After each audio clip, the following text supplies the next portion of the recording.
Hey guys, today's podcast is brought to you by Audible.com. Get a free audiobook download and 30-day free trial at audibletrial.com/Fred.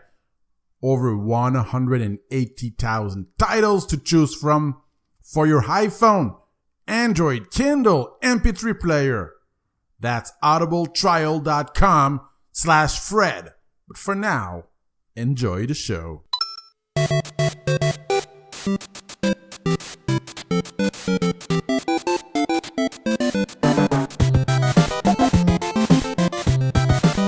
Welcome guys. Welcome to day 3 of the 2016 podcast Blast. 7 days, 7 episodes, 7 amazing authors. Thank you for pushing the download button. I am Frederick Bay and you're listening to The Book Geek Unchained, home to literary marvels, those you know and those you don't know. For those of you who don't know me, I'm a geek, I'm a guy, I'm a dude, I'm a writer, I'm a host, I'm a friend, I'm an animal lover. All right. This podcast is about fiction and non-fiction books. Books that we love. Books change our lives. Books entertain us. Books make us grow, sparkle our creativity. Basically, it is a live podcast. It is free every time you download it on iTunes or Stitcher. Please go over there. Subscribe. Shout it off rooftops. Tweet it. Facebook it. Google it. Do whatever you have to do. But get it out. Get it out there. So it is listener supported. So, and for more podcasts, free gifts, Q&As, articles, subscribe at frederickbay.com. That's frederickbay.com. On Twitter, at byfred. On Facebook, just type in my name. Simple name, right? Frederick Bay. And check out my YouTube channel. All right. As many of you know, I always like to start off with something funny. Listen to this. Jim had an awful day fishing on the lake, sitting in the blazing sun all day without catching a single one. On his way home, he stopped at a supermarket and ordered 4 catfish. He told the fish salesman, "Pick 4 large ones out and throw them at me, will you?" "Why do you want to throw them at you?" "Why do you want me to throw them at you?" "Because I want to tell my wife that I caught them." "Okay, but I suggest that you take the orange trout." "Why is that?" "Because your wife came in earlier today and said that if you came by, I should tell you to take orange trout. That's what she'd like for supper tonight."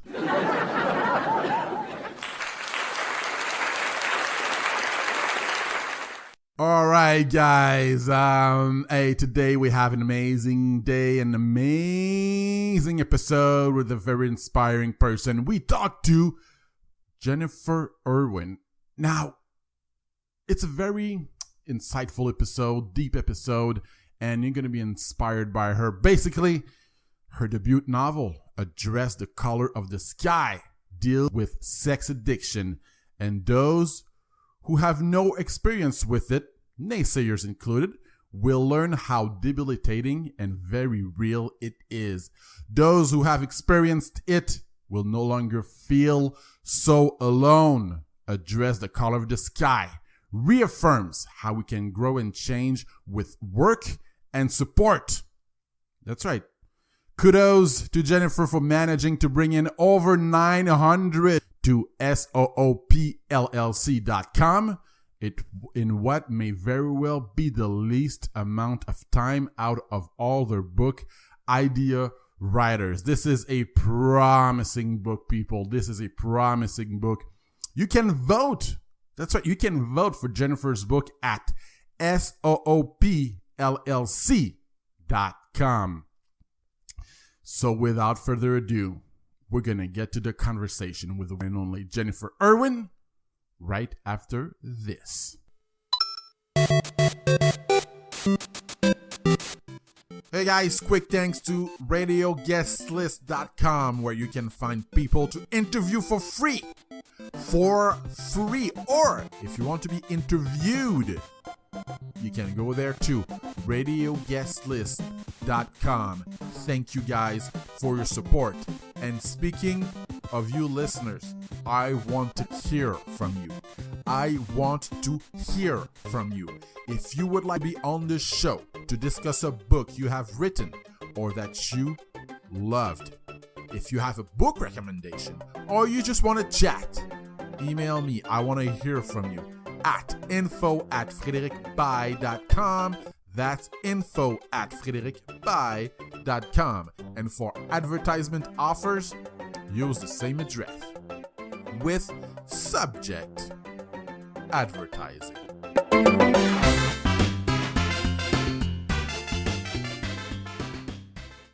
All right, hello. So this is Frederic Bai, and you are listening to the Book Geek Unchained, and we are here with Jennifer Irwin. She is the author of the novel A Dress, The Color of the Sky. She's a graduate of Emma Willard School and Denison University, where she earned her BA in theater and cinema.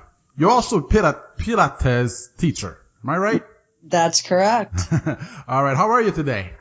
I'm fantastic, and thank you for having me. I'm absolutely thrilled. Awesome. All right. So you're gonna have a new a book. That's the first book, right? That's gonna come out.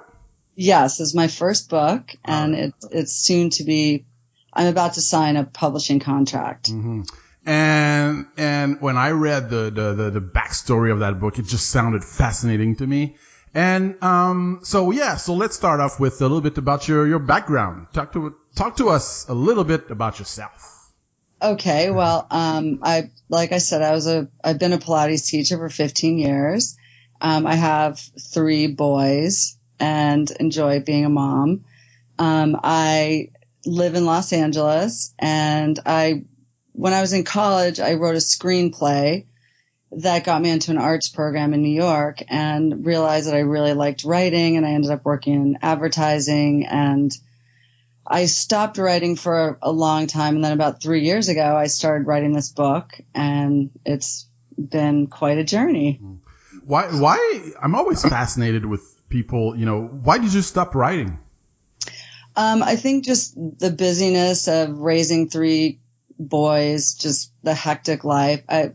I wrote a little bit here and there, but I really didn't work on my craft as much as I wanted to, and that I do now. Just life got busy, I guess. That's no excuse, but now I know I have to write every day and practice. All right. So talk to us a little bit about, how, as a kid, were you a geek, or were you always reading or writing? Because you're really in art. I mean, you studied in art. You love art, right? Have you always loved it? Yeah, I would say I vacillated between being a nerd and being cool. I was sort of right in the middle, and I just had a foot in both worlds. I've always loved fashion, interior design, anything visual art. I just am a very visual person. And so getting into film and advertising and commercials and all that was sort of a perfect place for me to go with my job. And then when I became a mom, I decided to do Pilates, but being a Pilates teacher, you're helping people, you're helping people's bodies, you're helping them feel better about themselves, and you're creating and shaping their bodies. And so in a way, that was sort of like a type of art as well. Who were your favorite artists growing up? Well, artists or authors? Let's do both. Okay. Well, I tend to like the Hudson Valley artists, the American artists, 18th and 19th century. My family had a lot of antiques, and so I got into more of the older art, but I actually really am learning a little bit more about contemporary art now and becoming more of an admirer of that. I loved John Steinbeck when I was in high school. He had a sort of a big influence on me. I love books that make me feel and make me think, and I always go back to certain books like The Alchemist. And Angela's Ashes had a huge impact on me. Overcoming strife, continuing on even though you get beaten down. The resilience of the human spirit is always very fascinating to me. And so your authors were John Steinbeck and Paulo Coelho? Yeah, I go back to The Alchemist all the time. It's a book that I refer to a lot. Did you ever read his other books? No, I might have, but I don't remember if I have or not. You'd have to like run them by me and I'd say yes or no. I'm a huge Paulo Coelho fan. Are you? I read almost all of his books, basically, almost. But The Winner Stands Alone, I think, is my favorite from him. Oh, I'll have to read that. I have not read that one. I'll have to read that one. It's really about the showbiz and the behind the scenes, and I love his point of view. Anyway, I recommend it if you have a chance. One up for sure. All right, so you're in arts. Finally, you basically you become a teacher. So talk to us a little bit about the book. Summarize it a little bit for us, please. Okay, well, Prudence Aldrich is the girl next door. She's a mom. She's a wife. She's a neighbor, a friend. She's someone we all know. And she has a secret. And that secret is killing her. It's eating away at her. And it through a variety of events that occur, she realizes she can't keep going on the way she is and that she's a sex addict. And so she checks herself into Serenity Hills rehab. And there she goes on a journey of self-discovery. And when she checks in, she is pretty sure that she needs to get her marriage back on track. Her marriage to Carl has crumbled and she's really wants to get it back to its idyllic beginnings. And through a variety of self-discovery and events that occur in rehab and realizing certain things in her childhood, it's possible that her relationship with Carl was the catalyst to putting her right over the edge to becoming a sex addict. Maybe the marriage drove her there into that sexual addiction state. So you go back and forth in time. There's a lot of exciting adventures she goes on through her sex addiction. And she comes to grips with some things that she had buried from her childhood. So you see things that happen in her life and all the puzzle pieces sort of come together in rehab. And she checks herself in full of self-hatred and self-loathing. And through encouragement of her therapist and other patients, she emerges a completely different woman. So what is the inspiration behind Prudence? My inspiration for Prudence is as a character. Is that what you're asking me? Yeah. How did you come up with that character? I wanted to find to create a character that resonated with women, but was flawed and yet endearing. And teaching Pilates, I heard a lot of women's stories, and I heard their problems, their happy days, their sadnesses, things that bothered them, and marriages. And I really got to know women teaching Pilates, and I created a character inspired by women and what I know about women and what I've learned about women. And I think that all women can relate to dating the wrong man or choosing the wrong man at one point in their life, or having childhood pain that you are trying to not have ruin your life. So that sort of is what inspired me to create Prudence Aldrich. You mentioned that you got to know a lot about women doing Pilates. What did you get to learn? How the different ways that women cope with stress. Some go shopping, some have a glass of wine, so they talk, they vent to their friends. And so I wanted to create a character that the way she copes with her stress is through sex, through self-esteem, getting her self-esteem from men. And the other thing, I realized that even the most perfect woman has a bad day. Even the most perfect body that you can imagine, a girl can wake up and say, today I don't feel pretty. And then the next day she feels beautiful.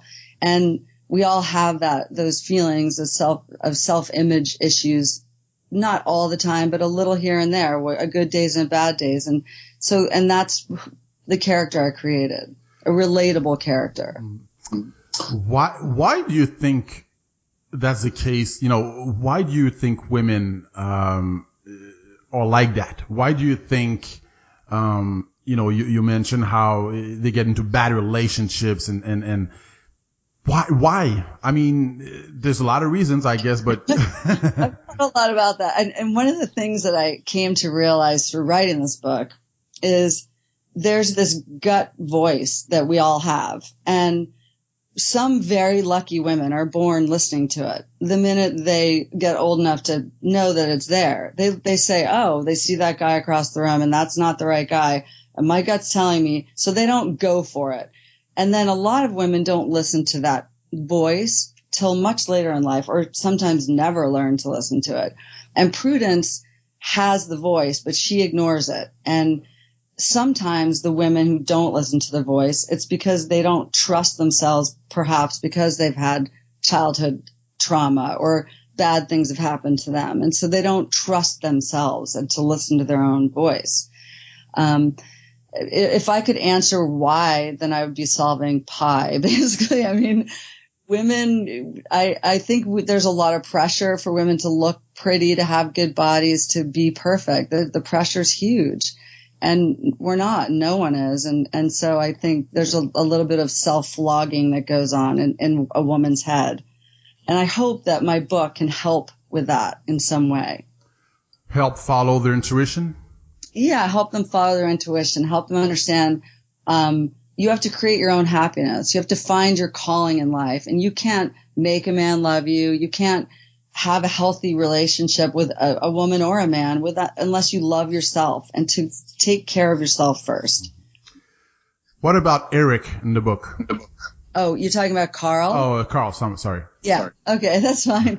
That's funny you said that because I don't like the one one of the questions you told me you might ask is what I wanted to change about my book. And I'm not happy with the name Carl. So when you said Eric, I was like, ooh, maybe that's a good name for him. Okay, so Carl is a character that I developed. And the reason why I don't like his name is because he really took on a life of his own. When I named him, he was sort of one thing. And then as you write and your book develops, the character got bigger. And now I don't think the name's right, but that's a whole sidebar thing. Carl is that guy that you see across the room who's really good looking and something tells you stay away. And he's just magnetic. But he has the dark side, and that comes out in the relationship that he has with Prue. And Prue is desperate to make him happy, desperate to make the marriage work, and it just drives her to insanity. So Carl represents the bad guy that perhaps the girls shouldn't go for. Many listeners are males. Why are women attracted to good-looking guys with a dark side?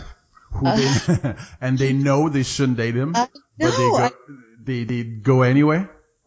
Okay. Well, I think first of all, there's probably a little bit of a shallow side to many parts of our personalities in which we want to be standing next to someone really good looking, or we think, oh wow, I got that good looking guy, but in the end, it's really a person's soul that matters. A person's in who they are as inside and how they treat you and how they lead their life, a moral integrity, a good person. And sometimes I think you don't really get to know a person until you live with them or until they hold back on who they really are. That can happen too. And I think in Prudence's case that she saw the signs were there and she ignored them. And I think women do that a lot too. You see it, it's glaring, it's there, but we're just going to brush that under the rug and pretend you don't see it, and keep going. Stay too long. How much of the book is realistic? I think a lot of people, when you read something, fiction or nonfiction, we can tell when it's fake and you can tell when it's real. How much of your book is realistic?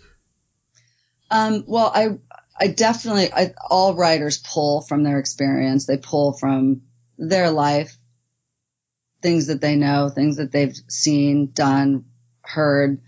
like I said, I have heard a lot of stories from being a Pilates teacher for 15 years, especially private Pilates, where you're almost like a therapist for people. But on top of that, I had my own painful marriage, and I started to write again to heal from my marriage, to heal from that trauma that I endured.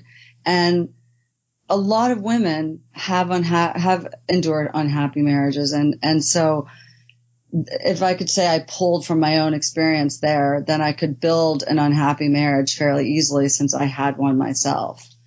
That wasn't too hard. And Prudence is a mom and I'm a mom. So that was sort of something was easy for me to relate to the love of a child. So. All right. Once again, this is Frédéric Bay and you're listening to the Book Geek Unchained. We are here with Jennifer Irwin. She's the author of the novel Address the Color of the Sky. She's a graduate of Emma Willard School and Denison University. I hope I pronounced it well. I don't think so, do I? No, you did. You got it. Okay. I got a French accent. Anyway, so she earned her BA in theater and cinema. She's also Pilates teacher. How did you come up with the title? Oh, okay. I came up with the title. There's a fairy tale called Donkey Skin.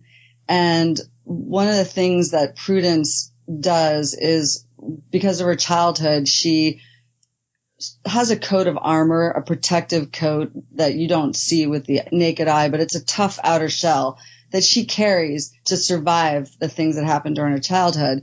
And in rehab, she slowly peels it away. And I call it the donkey skin. And when you look back in the fairy tale, the donkey skin, it's basically the woman cloaks herself in it to get out of town to avoid marrying her father, who's the king. And one of the things that a fairy princess tells the king that he would have to marry his daughter if he could make a dress the color of the sky. He'd have to make a dress the color of the sky. So that's where I came up with the title. It's and I love it, honestly. To me, it's one of my favorite parts. It's a great title. The cover is very provoking. Provocative. Yeah. I don't think no one has seen the cover. No, You're the first. I know, but this is the first public cover. Are you I'm happy that you're showing it to people. I have not revealed it yet to anyone, so it's kind of. What was the inspiration behind that? Okay, well, first of all, there's a lot of hidden sort of symbols in the cover. So when you read the book, you'll see she's actually sitting on a donkey skin, and the tree trunk will represent the roots of her childhood and her foundation of what she's overcome. And she's a sex addict, and Prudence is a very beautiful woman who's very sexual, and so the cover represents that. She's touching her ear, and she has a nervous tic where she touches her ear throughout the book when she's nervous and when she's doing things she knows she shouldn't. And so those are all sort of how the cover came about. What about the other books that inspired you to write this book? Did you read other fiction books that inspired you for this one? I would say that the one book that at the time, well, first of all, when you read a book, depending on where you are in your life, it will affect you in different ways. But I read Angela's Ashes, which is nonfiction, by Frank McCourt. And for some reason, it really just changed my life. Like, it made me realize how strong and resilient the human spirit is.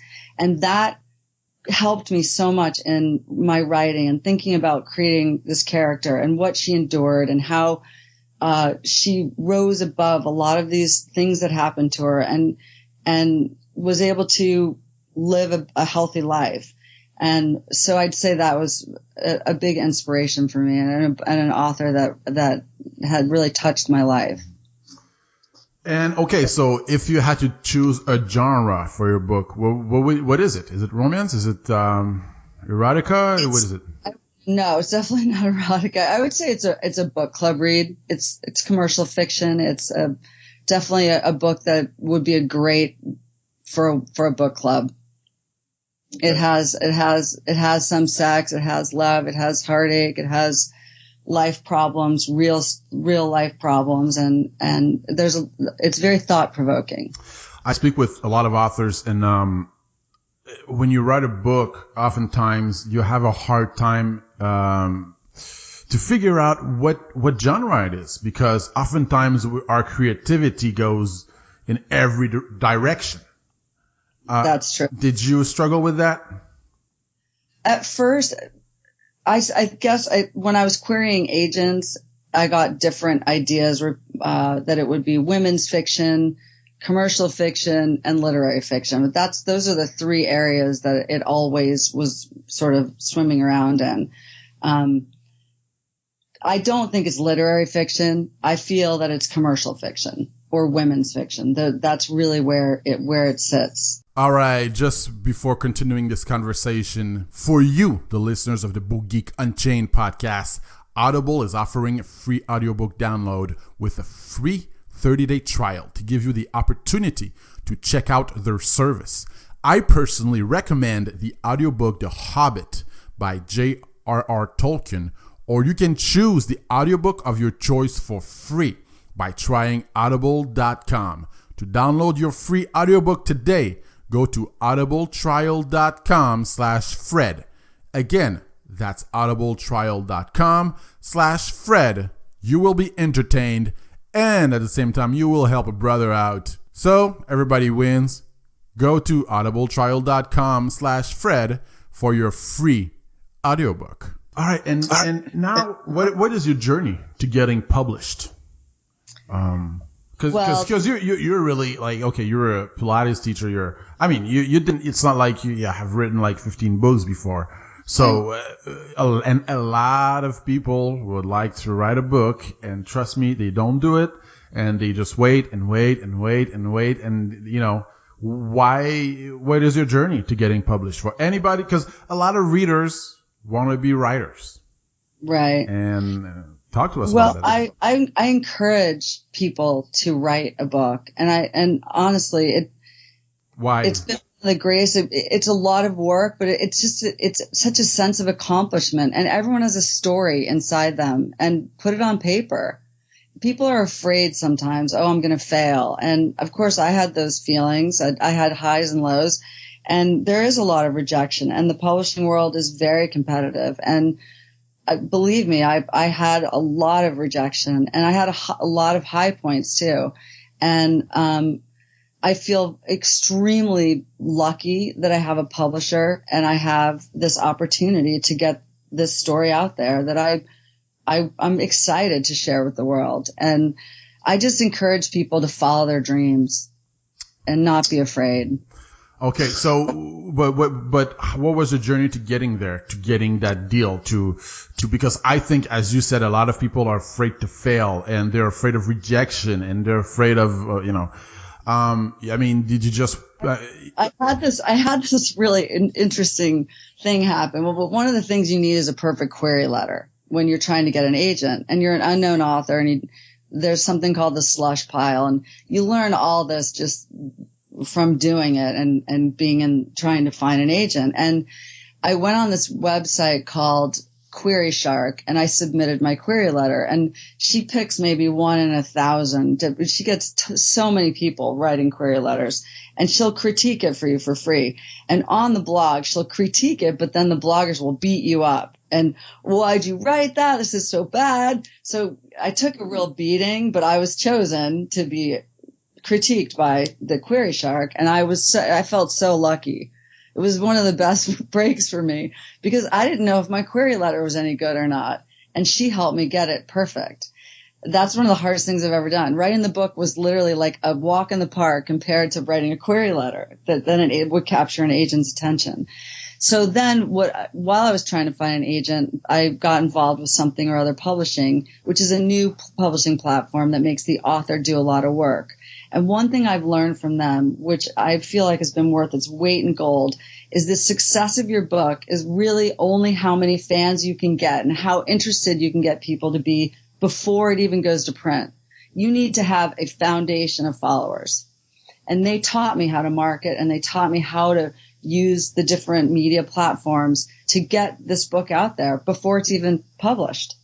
So here I am talking to you, and it's not out yet. No one can buy it yet. And that makes people want it even more. Of course, they can't have it. So I'm around writers a lot. A lot of them believe that if they are traditionally published, the publisher will do the marketing for them. What would you tell them? Well, I honestly believe that the success of a book falls on the author. It is critical for the author to be passionate and to work very hard to get a following of people that are interested in reading your book, that are interested in learning more about your book. And that helps your book be successful. And I'm so grateful to Something or Other Publishing, because they forced me to go through this program in which I had to get votes. And I learned, I was humbled by asking for help, asking people for, which I don't like to do. And it's been great for me to learn to do that. But at the same time, I learned, how do you use Twitter? How do you make a Facebook fan page? And what's the value of LinkedIn and all those kinds of things. And I took sort of like a crash marketing course, and I have almost 20,000 followers on Twitter now, all of which are interested in learning more about Address the Color of the Sky. So I encourage people to look at all the different ways you can publish a book. You don't have to, if you can't get an agent, there's other ways than just self-publishing. There's tons of great publishing companies out there. Well, congratulations on that so far. Congratulations. You mentioned something very important, fears.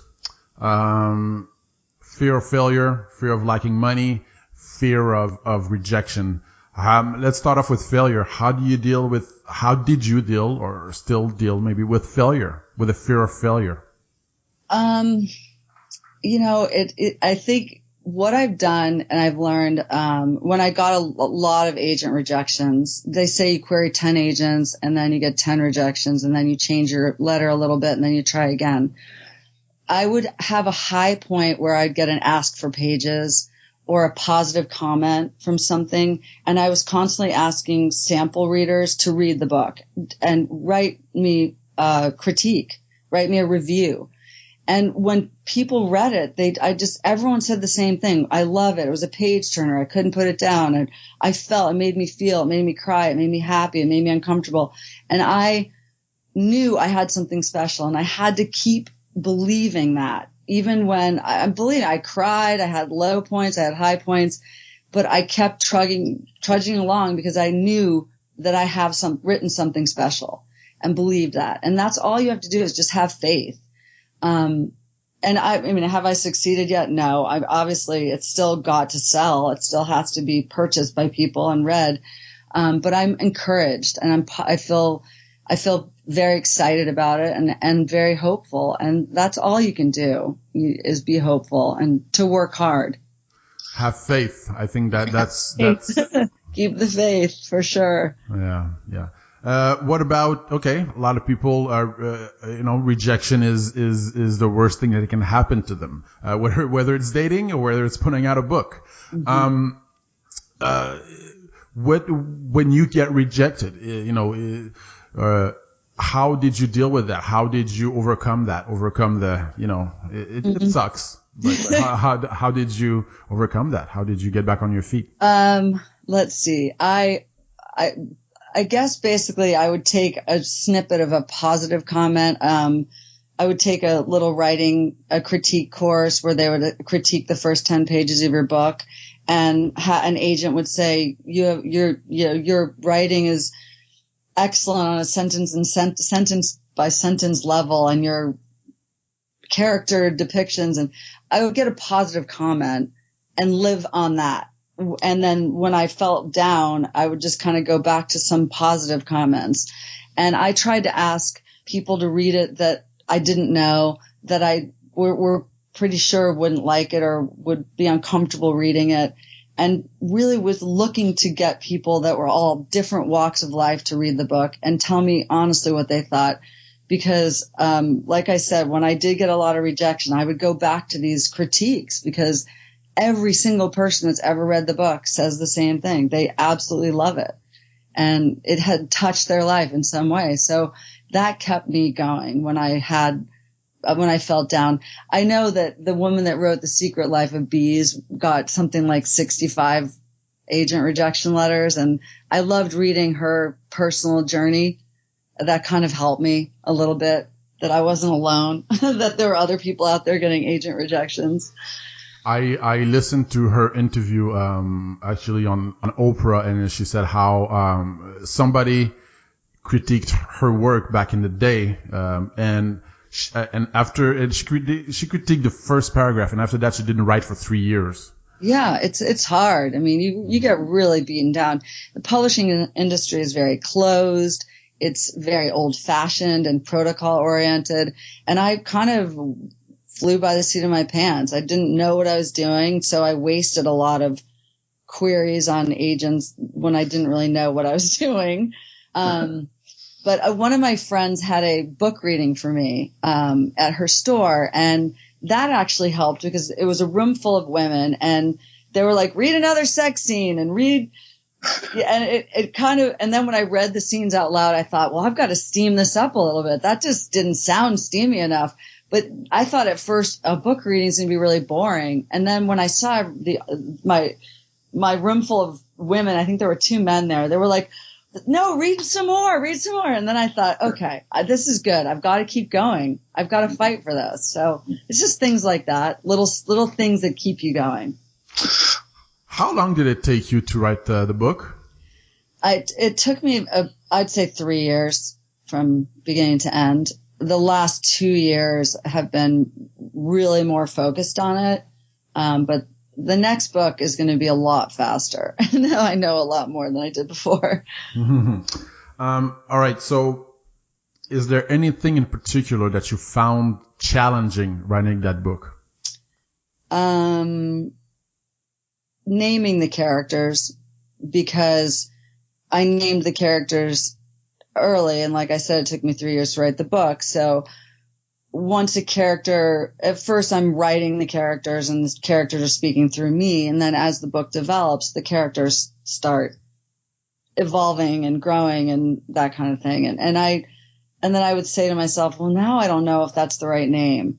So that's been hard. And if you think of a name and then it reminds you of someone you know, or someone's going to think, oh, they named that character after me. And so the names have been, that's literally the one thing that I think has been really hard about writing my book. Really? Yeah. How did you deal with the structure with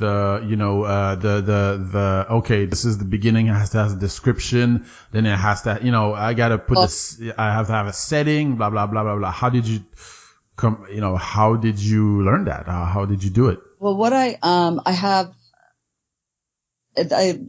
practice my art of the craft of writing a lot. And I've read a lot of, different books. I keep a notepad about when I see something, I'll try and describe it. Learning how to be descriptive with things rather than telling a story, showing the story. I wanted to go back and forth in time. So I knew that when I started writing the book. I wanted to create different settings that would be made up places, made up towns, but I wanted them to have a sense of comfort and a sense of beauty. So all that, to me, the settings and that's fun for me to write. That kind of stuff is fun. Developing the characters was also something I really enjoyed. I guess the conversations, learning to make a conversation move the story along. That's really the only reason to make a conversation in a story. I had to add a little more twists and turns and cliffhangers. Those kinds of things I've learned throughout the process. Okay, interesting. All right, so you're listening to the Book Geek Unchained. This is Frédéric Bay, and we are here with Jennifer Irwin. She's the author of the novel, A Dress the Color of the Sky. She is a graduate of Emma Willard School and Denison University, where she earned her BA in theater and cinema. She's also a Pilates teacher. when we love an artist, when we discover an artist, we want to find out more. Is there going to be a sequel to the book? Is there, readers love series. They love multiple stuff. What do you see writing as a career? Oh, absolutely. Absolutely. I'm going to do it's going to be a 3-book series. They're going to all be standalone. So you wouldn't have to have read Address the Color of the Sky in order to get through the second book.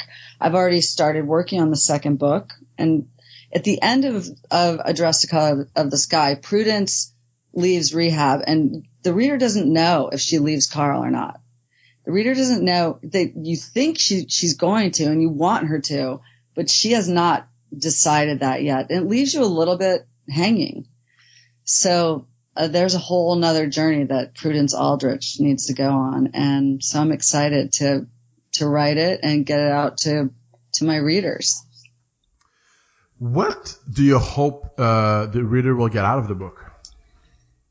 First and foremost, to have less of a fear of rehab, a better understanding of what rehab is, and what do you think people fear about rehab? That it's for junkies, that it's a place where people go that are like have been in the streets, even drunk or black heroin addicts. I mean, rehab is a place people can go if they have codependence problems, or they can't get away from a boyfriend that's abusive to them, or they had a problem in their childhood that is affecting their lives. There's many reasons that people go. It's not just for addiction. There's certain types of addiction that I think make people think it's so scary place. Okay, so the main thing you hope the reader will get out of the book is that get rid of the fear of rehab. Yeah, but the other thing is that a better understanding of how women think and feel. That you don't have to let your past define your future. Leave the baggage from your childhood behind. Don't have it ruin your future. Don't bring it all with you. Just leave that. And every person should find purpose in their life and a sense of happiness within themselves. Self-love and happiness creates healthy relationships and healthy friendships. And it's critical. So that's what I really hope people walk away from after reading the book. Oftentimes men have preconceived notions about novels, and they see a woman on the cover, blah, blah, blah, blah, blah. Why do you think men should read it? I think men should read it because I think there's a stigma that men are more sexual than women, and I think that's actually not the case. I think that women can be very sexual, and I think this book explains why that stigma doesn't work. And so there's a lot of that, and they can see a better understanding of what goes on in a woman's mind because the book's written in first person. So Prudence's thoughts are right there, and you can see how a woman thinks. And that's a great thing for a man to learn and see. That's a point I wanted to get at, is that I think so men can learn about women, right, by reading this book? Absolutely. Yeah. Because I think, a lot of women study men, but unfortunately, I don't know if a lot of men study women. Yeah. You know what I mean? You're right. Men can be a little bit not aware of what's going on sometimes and what a woman needs and wants. Men are simpler than women. Maybe I'm going to get myself in trouble saying that, but I believe that women are very complicated and men are less complicated. So, what did you learn about yourself from writing this book? That there's an author within me and it was screaming to get out and that I love it. I love writing. I love telling a story and, it makes me really happy. I've never been happier since I started writing this book. So I'm always fascinated, on why people wait to do what they really want. I think we're kind of in a society where we shouldn't do what we want. And actually I'm launching another podcast called Creative Magic where I'm talking, artists in general, not just authors. Mm-hmm. And I'm always fascinated by that because I think there's a frustration in many of us. It's true. I agree. And we all have within us an artistic talent, musical talent. And we just, if it's not nurtured and massaged and brought out, then it just goes away. It squelches. And I have these kids that are extremely musical, but I'm not musical.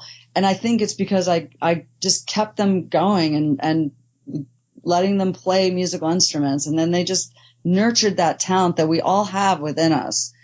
And writing is a great way to heal. It makes us feel better. And keeping a journal and writing what happened today and how you felt about it really can have a sense of healing on your soul, along with meditation and taking a walk or enjoying a sunset. Writing has the same healing effect on me, and I think it would on a lot of people.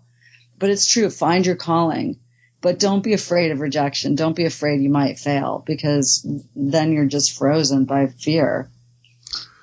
Do you think we're in a shift like right now? Where creativity is going to be honored as opposed to you shouldn't do that because it's dangerous or it's risky. Or you're not going to be successful if you're not in corporate America or that kind of thing. Yeah, no, I hope so. I actually just bought a piece of artwork from someone I met on Twitter, and I bought it because I love it. And it's an art on pages torn out of a French book, out of a love story.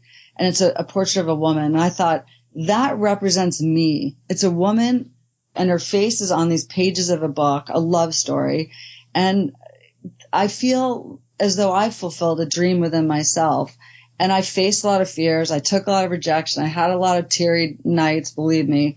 But if we all believe that inside of us we can do this and be creative and let that out, it would probably be a lot happier world. And I think you're right. There is going to be a shift. And I hope people are going to be more accepting to let people have their artistic expression. But you see it in fashion, and you can do it in your home with interior design. And find design, find fashion, find things that make you happy. And that creativity can come out in many ways. Animals. I love to put my dog in little outfits. Maybe that's, that's visual. That for me, it makes me happy.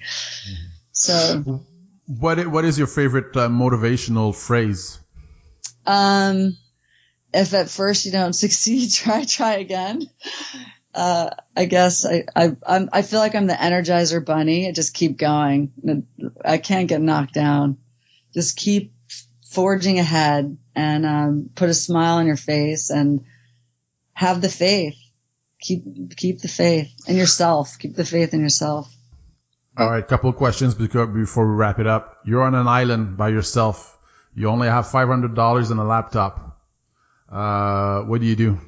And you have an internet connection. Wait, that wasn't on the list of questions. I'm putting you on the spot a little bit. Okay, so I have $500. I'm on I have a laptop and I'm on an island. Yeah, by yourself. What would I do? I'd buy an airline ticket to get off. Okay, you don't have $500. What do you do? I don't have $500, but I have a laptop.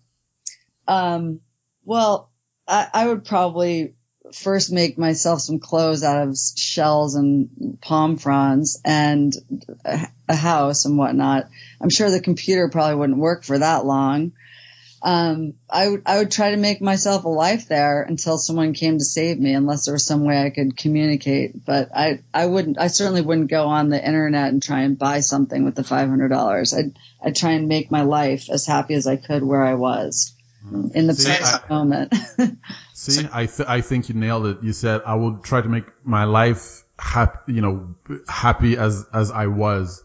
And that's why I'm asking that question, because we can start now. We don't need to wait. Yeah, no, you know what I mean? It is true. And some people, I'm at the stage where my kids are growing up and they're going on with their own lives. And a couple of my clients have said to me, I'm so jealous. Like, you have something for yourself that you've done. And I think, well, you can do it. Find something, find your calling in life, because that just is such a fulfilling thing for everyone, to have something special that you do and you can share with the world. It could be small or big. It doesn't have to be a book. Just teaching Pilates was great for me, because I changed a life one client at a time, and I loved it. Awesome. All right. Where can we find you, and where can we vote for your book? Okay. Well, you can find me I have a website, JenniferIrwinAuthor.com.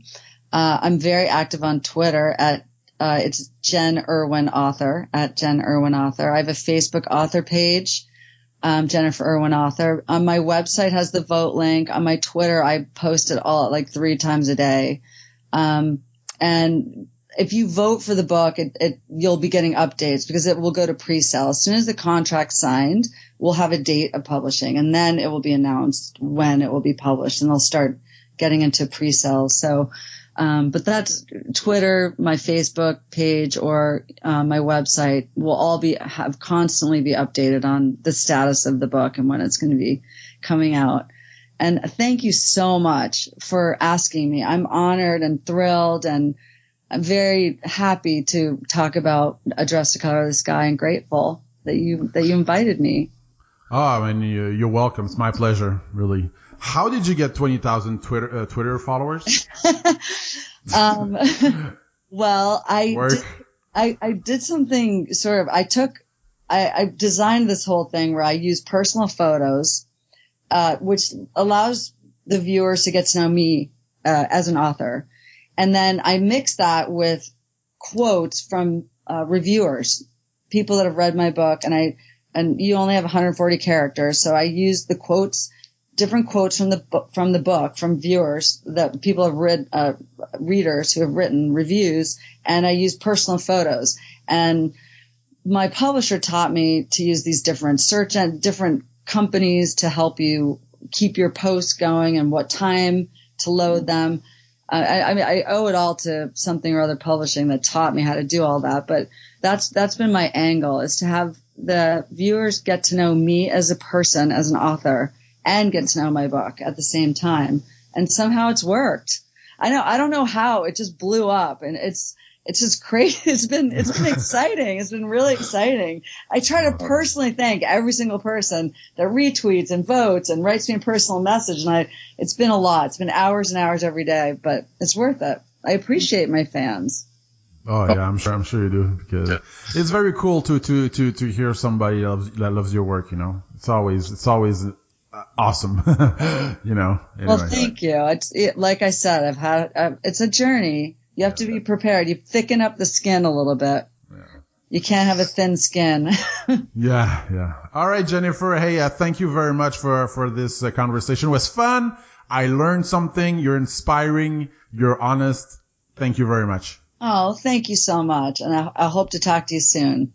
All right, gang. Hey, it's time to ride off into the sunset. Thank you so much, Jennifer Irwin, for sharing your opinion, sharing your debut novel with us. This amazing story.